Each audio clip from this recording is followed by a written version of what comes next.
15 বছরের এই ফ্যাসিস্ট যে সরকার ছিল আরো শক্তিশালী হয়ে উঠেছিল। চট্টগ্রাম বহুমুখী মানব কল্যাণ পেশাজীবী পরিষদের ৩য় প্রতিষ্ঠা বার্ষিকী উপলক্ষে আলোচনা সভা অনুষ্ঠিত হয়েছে।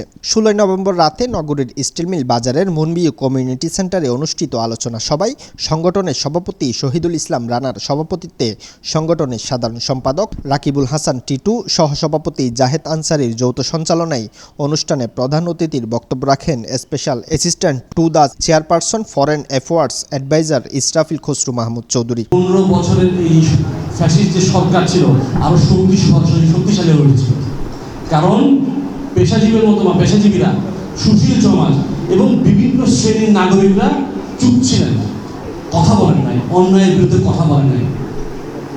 আমি আপনাদের অনুরোধ করব, এটি একটি পেশাজীবী পরিষদ এবং এখানে আপনাদের মূল যে শব্দ দুটো আছে এখানে একটা মানব কল্যাণের একটা বিশাল পার্ট হলো অন্যায়ের বিরুদ্ধে কথা বলা। ভবিষ্যতে আপনারা পেশাজীবী যারা আছেন, যদি অন্যায়ের বিরুদ্ধে কথা না বলেন, বাংলাদেশে আবার ফ্যাসিজম কায়েম হবে। কথা বলতে হবে, অন্যায়ের বিরুদ্ধে দাঁড়াতে হবে, না হলে কিন্তু এই দেশটাকে আমরা করতে পারবো না। সকল শ্রেণী থেকে ন্যায়ের পক্ষে আওয়াজ আসতে হবে, এটা আমাদের মনে থাকতে হবে।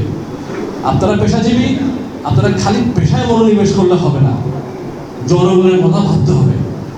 একটা শিক্ষিত সমাজের এটাই একটা লক্ষ্য। যখন একটা শিক্ষিত সমাজ, পেশাজীবীরা নিজের কাজের বাইরে থেকে অন্যের কথা চিন্তা করে, অন্যের পাশে দাঁড়ানোর কথা চিন্তা করে, এটা আমাদের মনে রাখতে হবে যে পেশাজীবীর একটা মূল কাজ হচ্ছে অন্যায়ের বিরুদ্ধে প্রতিবাদ করা। অনুষ্ঠানে প্রধান বক্তা ছিলেন চট্টগ্রাম মহানগর বিএনপির সিনিয়র যুগ্ম আহ্বায়ক হাজী মোহাম্মদ মিয়া ভোলা। বিশেষ অতিথি ছিলেন চট্টগ্রাম ৩৯ নং ওয়ার্ডের সাবেক কাউন্সিলর সরফরাজ কাদের রাসেল, সংগঠনের উপদেষ্টা বাহাদুর আকন্দ, মোহাম্মদ কবির খান, অ্যাডভোকেট মাইনুল ইসলাম, বীর মুক্তিযোদ্ধা সাইফুল আলম খান, বীর মুক্তিযোদ্ধা জানে আলম সহ অন্যান্যরা। বাংলাদেশের মাটি ও মানুষের আর্থসামাজিক, সাংস্কৃতিক, অর্থনৈতিক উন্নয়ন, সাহিত্য সাংস্কৃতিক লালন, পরিবেশ ও মানবাধিকার সংরক্ষণ করা এবং অবহেলিত নারীদেরকে জাগ্রত করে একটি তৃণমূল আন্দোলন সৃষ্টির মাধ্যমে মানুষের সেবা আস্থা অর্জন করা। বিভিন্ন সামাজিক কাজে বিশেষ অবদান রাখাই সংগঠনের পক্ষ থেকে 14 গুণী ব্যক্তিকে ক্রেস্ট ও ফুল দিয়ে সংবর্ধনা দেওয়া হয়। আর এই সংক্ষিপ্ত বক্তব্য। নিউজ ডেস্ক, দৈনিক আজাদী।